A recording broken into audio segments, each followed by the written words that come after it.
وەزارەتە ئەوقافە هەرێمی دخوازە دڕیا پرۆژەیەکە بانگدانا ئەلکترۆنی دا بانگێن هەموو مزگەفتên هەرێما کوردستانê rêk bixe. Proje ji aliyê kompaniyayeke taybetmend ve hatiye amadekirin û di dema niha de pêşkêşî Wezareta Ewqafê hatiye kirin û biryare piştî civînê bi yekîtiya zanayan re derbarê wê yekê biryara dawî bêdan.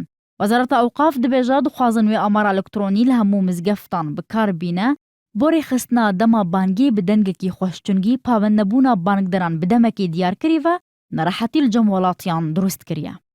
گلەیی لەسەر بەشێک لە بانگدەری مزگەوتەکان هەیە بەو پێی کە هەم لایانی شەرعی و هەم لایانی دەرونی خەڵک ڕناگرن زۆر جار هەندێکیان دەیان ناخۆشە هەندێکیان جیاوازی هەیە لە بانگەکان لە ناو شارێکە لە کاتی بانگدان و هەندێک جار گرفتی بێکارەبایی و کارەبا بڕان هەیە. کۆمپانیایەکی ئەهلی پرۆژەیەکی پێشکەش بە وەزارەتی ئەوقاف کردووە بۆ ئەوەی کە سیستمی بانگی مزگەوتەکان بە ئەلکترۆنی بکە.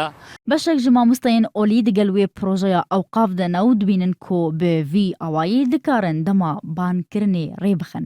Lê berova jî wê yekê jî beşeke din ji mamosteyên olî dilgiranin û dibêjin ku şêwazê bangdana elektrînî dibe sedema ji destdana rohiyeta nimêjê di mizgeftan de. بە بڕوای من ئەوە کارێکی باش نییە و بچووکردنەوەی ئەو بانگە گەورەیە کە لە سەرتاسەری دنیا لە هەموو چرکە ساتێکە ئێستا بانگ ئەدرێ بەگوێی خەڵکە بۆیە ئەو کاتە پێم وابێ لەو گەورەیەی ئەترازێت.